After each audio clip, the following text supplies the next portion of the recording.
దివ్యవాణి TV ప్రేక్షకులందరికీ యేసు ప్రభు నామంలో శుభము తెలియజేస్తూ ఉన్నాము. రచయితల పరిచయం ఈ కార్యక్రమానికి మీ అందరినీ సాదరంగా ఆహ్వానిస్తూ ఉన్నాం.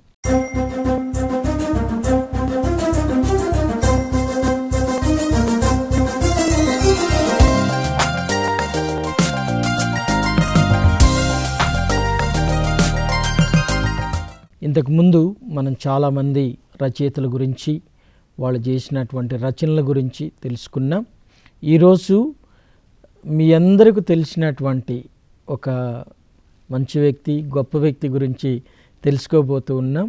వారే శ్రీమతి ఉడుమల జషింతారాణి గారు, మనందరికీ తెలిసినటువంటి వ్యక్తి.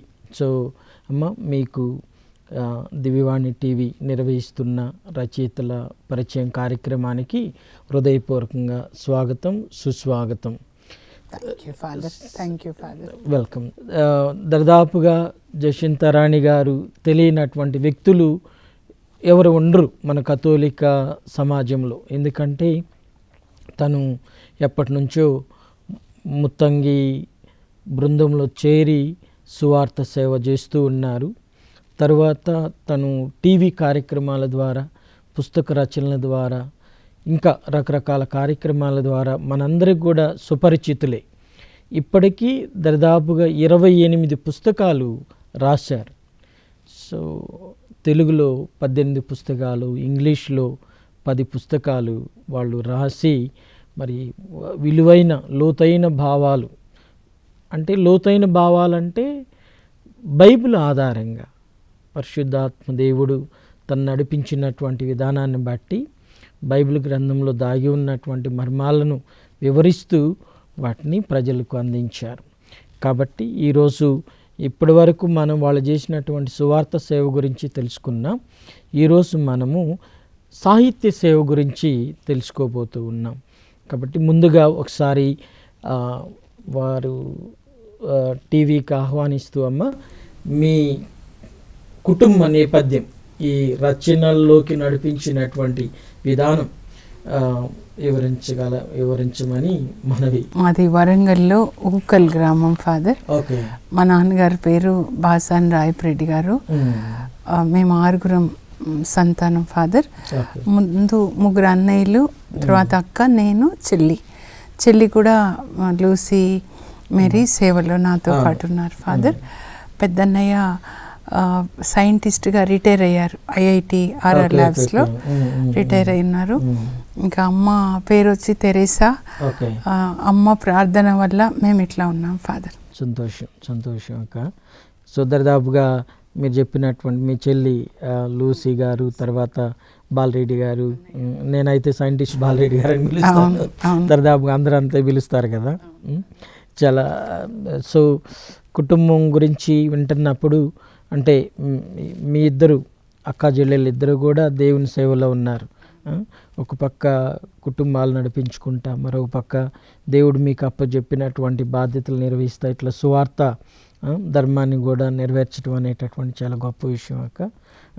సో అయితే ఇప్పుడు ఇన్ని రచనలు, ఎందుకంటే రచన అనేటటువంటిది చేయాలంటే తప్పనిసరిగా ప్రేరణతో పాటుగా ఆ రచన శైలి, సాహిత్యం మీద కొంత పట్టు అనేటటువంటిది ఉండాలి కదా. సో ఇవన్నీ ఎట్లా అని మనం చెప్పొచ్చు. మీరు అన్నట్లుగా సాధ్యపడ్డాయి ఇన్ని పుస్తకాలు? ఎందుకంటే మీరు ఒక బయాలజీ టీచరు, ఆ తర్వాత బైబుల్ టీచర్ అయ్యారు. సో ఎట్లా? మొన్న ముత్తంగికి వెళ్ళినప్పుడు కూడా అక్కడ సిస్టర్స్ వాళ్ళకి బుక్స్ ఇచ్చాను ఫాదర్ నేను. అప్పుడు సిస్టర్స్ అన్నారు, మీరు బయాలజీ టీచర్ కదా, తెలుగులో ఎలా రాయగలుగుతున్నారు అని. అంటే అది మనది కాదు కదా ఫాదర్, పరిశుద్ధాత్మ ప్రేరణ. మొదటి పుస్తకం వచ్చేసి ఇది ఫాదర్, పునీతుల పుణ్య బాటలో. ఒకరోజు ముత్తంగిలో వాక్యం చెప్పిన తర్వాత బ్రేక్ఫాస్ట్ చేస్తూ ఉన్నాం క్రీస్రాజ్ ఫాదరు మేమందరం కలిసి. అప్పుడు November father. So Muthangi magazine ఉండింది. ఫాదర్ అన్నారు, అమ్మ వచ్చే నెల డిసెంబర్ కదా, శౌరి వారి గురించి రాయొచ్చు కదా నువ్వు, పునీతుల పుణ్య బాటలో అని టైటిల్ పెట్టి రాసేయమ్మన్నారు. Okay okay. అంతే ఫాదర్. అప్పుడే మావయ్య గోవాకి వెళ్ళారు స్కూల్లో పిల్లల్ని తీసుకొని. మావయ్య యూజీ రెడ్డి గారు. ఓకే, అవును అవును. అప్పుడు ఆ గోవా నుంచి వచ్చినప్పుడు శౌరి వారి గురించి తెచ్చిన బుక్ నాకు ఇచ్చారనమాట. సో ఆ బుక్ చదివి ఉన్నాను నేను. చదివినప్పుడు అమ్మ శౌరి వారు ఎంత గొప్ప అనిపించింది, ఎంత తగ్గించుకొని ఆయనను మాదిరిగా తీసుకోవాలనుకున్నాను ఫాదర్. ఆ బుక్ చదివి అయిపోయింది, రెడీగా ఉంది. ఫాదర్ మళ్ళీ అదే మాట చెప్పాను, నువ్వు రాయొచ్చు కదా అని.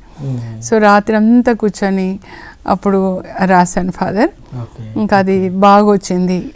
ఇంకా క్రీస్తరాజ్ ఫాదర్ కూడా ప్రతి నెల రాయమని చెప్పారు. ఇంకా అలా చాలా మంది పునీతుల గురించి రాయడం. ఒక్కొక్క నెల ఒక్కొక్క పునీతుని గురించి రాశారు. అవును ఫాదర్, ఒక్కొక్క నెల ఆ నెలలో ఒక పునీతులు ఉంటారు కదా ఫాదర్, ఒక్కటి రాయమని చెప్పేవాళ్ళు. సో అలా అయిపోయింది ఫాదర్. అట్లా ఈ పుస్తకం వచ్చింది అనమాట. సో ఇదే పుస్తకం మీరు పునీతుల బాటలో అని 2వ వాల్యూమ్ కూడా తీసుకొచ్చినట్టున్నారు. అవును ఫాదర్, అవును ఫాదర్. పునీతుల పుణ్య బాటలో 2 ఫాదర్. సో అవి చదువుతూ ఉన్నప్పుడు బైబిల్ని వాళ్ళు ఎట్లా జీవించారు, యేసు ప్రభుని ఇచ్చారు, ప్రతి ఒక్కరి నుంచి నేను చాలా నేర్చుకున్నాను ఫాదర్. నేను ఈరోజు ఇలా ఉన్నానంటే నా చుట్టూ పునీతుల జీవితాలు, వాళ్ళ ప్రభావితం. సో అందరూ ఇలా ఉంటే బాగుండు అనిపిస్తుంది ఫాదర్. మీరు ఒక పునీతుని గురించి రాయాలంటే తప్పనిసరిగా అధ్యయనం అనేది తప్పనిసరి కదా. సో ఎన్ని పుస్తకాలు అందుబాటులో ఉంటే అన్ని పుస్తకాలు చదివి రాసేవాళ్ళు. ఒక్క శౌరి వారి గురించి కానీ ఏదైనా రాయాలంటే మనది సెయింట్ కంపానియన్స్ ఉంటుంది కదా ఫాదర్. తర్వాత ఇంగ్లీష్లో సెయింట్ పాల్స్లో వెళ్ళి స్టాల్లో అన్నీ కొనేదాన్ని ఫాదర్. ఒక్క పునీతుని గురించి అన్ని బుక్స్ చదివి అక్కడ 4 లైన్స్ ఇక్కడ 4 లైన్స్. సో రాత్రి 2 అట్లా అయిపోయేది నాకు. ప్రతి రాత్రి 2 అయిపోయేది అనమాట. సో ఈ లెక్కలో మీ ఇంట్లో ఒక పెద్ద లైబ్రరీ ఉండాలి. అవును ఫాదర్, నిజంగా ఉంది ఫాదర్. పునీతుల పుస్తకాలు కావచ్చు, ఇంకేదైనా లైబ్రరీలో ఒక షెల్ఫ్ అంతా పునీతులు ఉంటాయి ఫాదర్. నిజంగా అసలు క్యాథలిక్ చర్చ్ అంటే ఈ పునీతుల గురించి తెలుసుకుంటే, ఒక్క పునీతుని గురించి తెలుసుకున్నా మనం మారుతాం అనిపించింది ఫాదర్ నాకైతే. కొన్నిసార్లు ఏడుపు వస్తుంది, వాళ్ళ జీవితం ఎలా జీవించారు శౌరి వారు. అంత పెద్ద కోటలో పుట్టి గోవాకు వచ్చి అట్లా 10 లక్షల ఆత్మల్ని తీసుకెళ్లారు. ఆయనలాగా 1% అన్న ఉంటే బాగుండు అనిపిస్తుంది. నిజంగా నాకు ఏడుపు వస్తుంది ఫాదర్ వాళ్ళని చదివితే. ముందు మొదట మీ రచన అనేటటువంటిది పునీతుల జీవితాలతోటి స్టార్ట్ అయింది. అవును ఫాదర్ కదా, పునీతుల జీవితాలతోటి. సో ఈ పునీతులు దాదాపుగా ఈ 2 పుస్తకాల్లో సుమారు ఎంతమంది పునీతుల జీవితాల గురించి వివరించి ఉంటారు? ఇందులో 13 ఉన్నారు ఫాదర్. 2వ దాంట్లో 10 అనుకుంటా ఫాదర్. ఇంకొక 10 ఉండొచ్చు ఫాదర్. కానీ ప్రింట్ కానివి ఇంకో 20 బుక్స్ ఉంటాయి ఫాదర్. ఎందుకంటే ముత్తంగిలో ప్రతి నెల రాసేదాన్ని ఫాదర్. గుడ్ గుడ్, చాలా సంతోషం అక్క.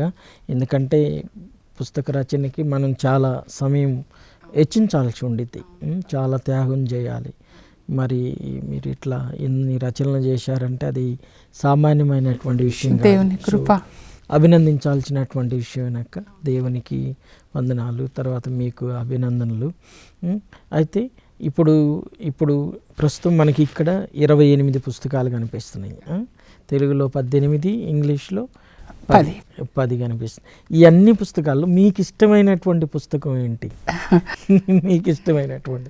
సరే, దానికి ముందు ఇప్పుడు 26 మంది పునీతుల జీవితాలు రాశారు కదా. 26 మందిని మిమ్మల్ని బాగా ప్రేరేపించినటువంటిది, చెలింపజేసినటువంటి పునీతుని జీవితం ఏదో? శౌరి వారే ఫాదర్. శౌరి వారేనా? నాకు ఆయన ఆత్మలో కమ్యూనియన్ ఆఫ్ సెయింట్స్ అంటాం కదా ఫాదర్. ఇంకొకరు సెయింట్ ఫ్రాన్సిస్ ఆఫ్ అసిసి. రాయాలని రాశాను కానీ అదేంటో ఇంకా కంప్లీట్ కాలేదు ఫాదర్. కానీ నేను చనిపోయే ముందు ఆయన గురించి రాయాలి అని, అగస్టిన్ గారి గురించి, జెరోమ్ గారి గురించి. నా జీవితం అంతా శౌరి వారే ఫాదర్. నాకు ఆయన కనబడతారు ఒక తండ్రి లాగా. గుడ్.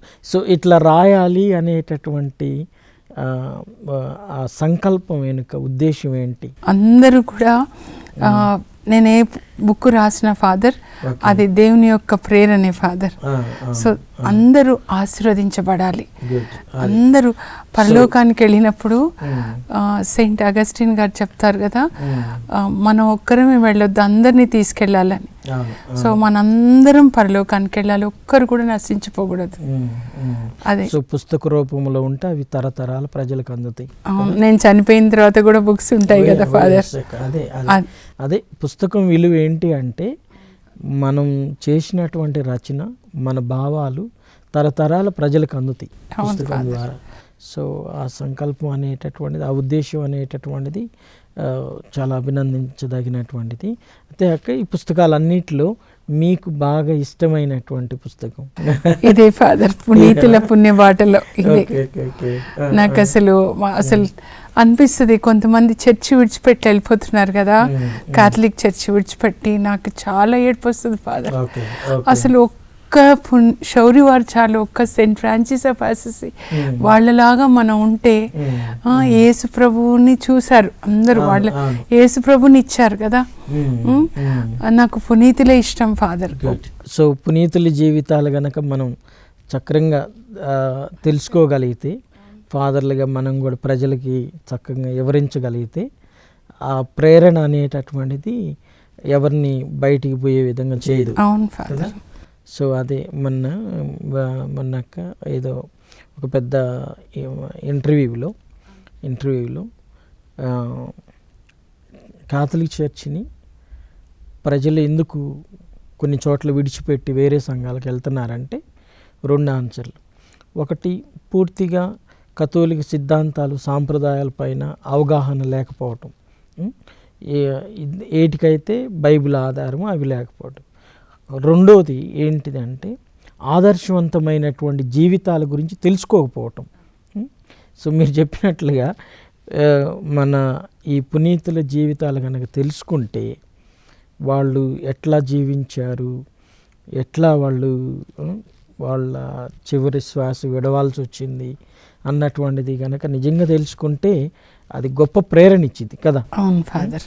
పౌలు గారు అక్క ఎబ్రిల్కి రాసిన పత్రికలు అట్టుకుంటే కదా, 13వ లాస్ట్ అధ్యాయంలో 15వ వచనం 13వ వచనంలో చెప్తాడు, మీ ముందు జీవించిన మీ మునుపటి నాయకులు జ్ఞాపకం చేసుకోండి, వాళ్ళు ఎట్లు జీవించి మృతి చెందారు మీరు తెలుసుకొని వాళ్ళ విశ్వాసాన్ని అనుసరించండి అని చెప్పి పౌలు గారు ప్రత్యేకంగా నొక్కి వక్కాణిస్తారు.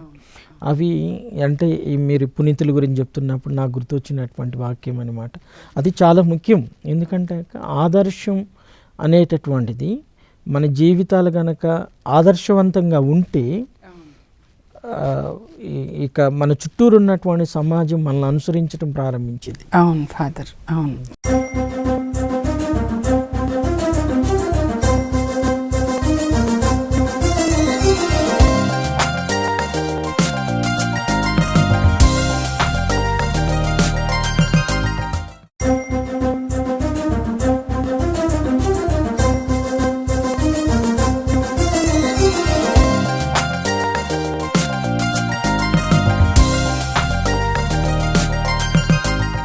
సో ఈరోజు మన శ్రీ సభ, కథోలిక శ్రీ సభ ఇట్లా ఉంది అంటే కారణం పునీతుల ఆదర్శవంతమైన జీవితాలే కదా.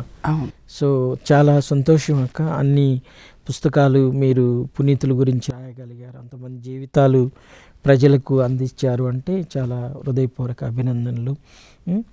ఇంతకుముందు మేబీ ఐ థింక్ మీరు ఈ పుస్తకం ఫస్ట్ ఏ సంవత్సరం రాశారు? 2004 అట్లా ఉండొచ్చు, 2000 తర్వాత ఫాదర్. ఓకే, ఐ థింక్ 2009వ సంవత్సరం నాటుకుంటా శ్రీకాకుళం డయాసిస్ వాళ్ళు క్రీస్తు జ్యోతులు మన పునీతులు అనేటటువంటి ఒక పెద్ద పుస్తకం తీసుకొచ్చారు. సో ఆ పుస్తకం కూడా చాలా ఇప్పుడు నేను చదువుతాను ఫాదర్, అది బాగుంది, చాలా చాలా బాగుంది. కాకుమాని ఎన్నయ్య గారు రాశారు. అప్పుడు వాళ్ళు చనిపోయినటువంటి బిషప్ గారు ఉన్నారు కదా, అడ్డగడ్డల ఎన్నయ్య గారు, నా దగ్గర ఉంది ఫాదర్. అవునవును, చాలా బాగుంది. మనం రోజుకు ఒక పునీతుని గురించి కనుక మనం తెలుసుకుంటే అవి మనల్ని పుణ్య జీవితాన్ని తప్పకుండా నడిపిస్తాయి. అవును ఫాదర్. ఏదో చెప్పడానికో లేకపోతే ఏదో చూద్దాంలే అన్నట్టు కాకుండా నిజంగా అవును వీళ్ళ నుంచి నేర్చుకోవాల్సింది ఏంటి అవును అట్లా ఫాదర్ చెప్తే కదా. అవును. Anyway thank you very much. మీరు అన్నారు కాబట్టి ఫాదర్ నేను చెప్తాను ఫాదర్ ఒక్కటి. సెయింట్ ఫ్రాన్సిస్ ఆఫ్ అసిసి ఆయన జీవితంలో యేసు ప్రభుని స్వీకరించిన తర్వాత హృదయం అంతా యేసు ప్రభువే, ఆయన చేతితో డబ్బు ముట్టుకోలేదు. అది నన్ను తాకింది ఫాదర్. తర్వాత చిన్న తెరేసమ్మ గారు ఆమె 4 నిర్ణయాలు సిస్టర్గా కాన్వెంట్లో అడుగుపెట్టినప్పుడు 14 సంవత్సరాలు ఈ రోజు వరకు నేను ఇట్లా ఉంటున్నానంటే ఆమె నన్ను ఎట్లా కాపాడారంటే, నువ్వెవ్వరి గురించి కంప్లైంట్స్ ఇవ్వద్దు, నీ గురించి ఎవరైనా కంప్లైంట్స్ ఇస్తే నువ్వు మౌనంగా ఉండాలి, అందరినీ నీ కష్టమైంది ఇష్టంగా చెయ్యి, అందరి వైపు స్మైల్ ఇచ్చి అందరినీ ప్రేమించు. సో సేవలు ఎక్కడికి వెళ్ళినా నా మీద కంప్లైంట్స్ వస్తే మౌనంగా ఉండడం. అంతోని వారు కూడా చెప్తారు, 10 సార్లు నిందలు వస్తే 9 సార్లు మౌనంగా ఉన్నా. సో ఏదైనా రాని నువ్వు మౌనంగా ఉండు. ఇప్పుడు ఈ షూటింగ్ కూడా ఫాదర్ 3వసారి కదా ఇది, ఇక్కడ కూర్చుంటున్నాం ఆటంకాలు వస్తున్నాయి, కానీ ఈరోజు జరుగుతుంది అంటే దేవుని చిత్తంగా. అన్ని విషయాల్లో నాకు ఎన్ని ఆటంకాలు వచ్చినా మౌనంగా ఉండడం నేర్చుకున్నా ఫాదర్. సో మా అమ్మ తెరేజమ్మ భక్తి చాలా కష్టాలు ఫాదర్. మా నాన్న తాగి కొట్టేవాడు, అయినా రాత్రంతా ప్రార్థించేది. ఈరోజు చిన్న తెరేజమ్మ, మదర్ తెరీసా, నన్ను కాన్వెంట్లో పెంచిన సిస్టర్ ట్రీజా ఫాదర్, ఈ 4 తెరేసాలు ఈరోజు నన్ను ఇలా ఉంచారు. వెరీ గుడ్, చాలా సంతోషం, హ్యాపీ. తర్వాత ఈ పుస్తకాల్లో యేసు రక్తం గురించి రాశారు కాక, ఆ పుస్తకం యొక్క ప్రత్యేకత ఏంటి? నిజంగా ఇది చెప్పాలి ఫాదర్. 97లో నాకు చాలా కష్టాల మధ్యలో అసలు మొత్తంగా తెలియదు ఫాదర్. మీ స్కూల్లో మావయ్య స్కూల్సే కదా, స్కూల్లో టీచర్ కాబట్టి ఇల్లు స్కూల్ తప్ప ఎక్కువ ఏం తెలియదు నాకు. చాలా కష్టాలు వచ్చినప్పుడు మొత్తంగికి దేవుడే తీసుకెళ్లారు ఫాదర్. అసలు అక్కడ మొదటిసారి 10 ఆజ్ఞలు విన్నాను, కానీ బైబిల్ అంతా అర్థం కాలేదు నిజంగా. తర్వాత పోటాకు తీసుకెళ్లారు ఫాదర్. అక్కడ 10 ఆజ్ఞలు చెప్తుంటే నా పాపాలన్నీ నాకు జ్ఞాపకం వస్తున్నాయి అన్నమాట. చాలా ఏడుస్తూ ఉంటే అకస్మాత్తుగా ఇట్లా కళ్ళు మూసుకుని ఏడుస్తూ ఉంటే కల్వరి దర్శనం కనపడింది ఫాదర్. యేసు ప్రభు ఇలా సిలువలో రక్తం, ఆయన తలలో రంధ్రాలు, నెయిల్స్ లేవు కానీ లోపల బ్రెయిన్ సెల్స్, అసలు ఇంకా రక్తం ఇలా తిరుగుతూ మీ పాపం నన్ను ఇలా బాధ పెడుతుందని. అంతే, అది నా చేంజ్ ఫాదర్. ఎలా జీసస్ నాకు కనపడ్డారో ఇంకా అంతే. ఆ తర్వాత పరలోకాన్ని చూపించారు ఫాదర్. అప్పుడు అనుకున్నాను మా ఇంట్లో అందరూ పరలోకానికి రావాలి అమ్మ అని.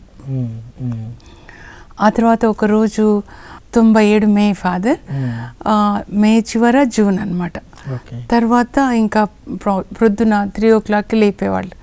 లేపిన తర్వాత స్తుతి పాటలు పాడి కొంచెంసేపు ప్రార్థించిన తర్వాత బైబిల్ తీసి చదివేదాన్ని.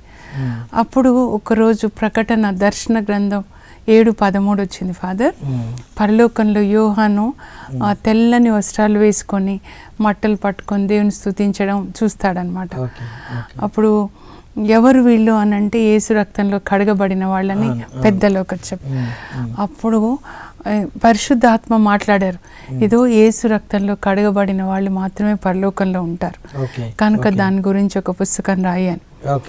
అదొక ఆ కొటేషన్తో స్టార్ట్. అవును ఫాదర్. సో 2 సంవత్సరాలు పట్టింది ఫాదర్ రాయడానికి. అవును ఫాదర్, 2 సంవత్సరాలు అంటే రోజు కొద్దిగా రాస్తా ఉన్నా. అవును, రోజు కొద్దిగా ఫాదర్ ఏం చెప్తారో అది రాసేదాన్ని. మళ్ళీ ఆ దినం అంతా అంటే దినం కానీ 2 సంవత్సరాలు మళ్ళీ ధ్యానిస్తూ ఉండేదాన్ని. గర్భం ధరించి బిడ్డ పుట్టినట్లుగా ఆ వాక్యం నా లోపల పెడతారు, అప్పుడు రాసేదాన్ని.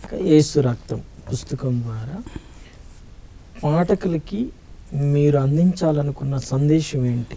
యేసు రక్తము మనల్ని ప్రతి పాపం నుంచి కడిగేస్తుంది కాబట్టి ప్రతిరోజు మనం ఆయన రక్తంలో కడుక్కోవాలి ఫాదర్.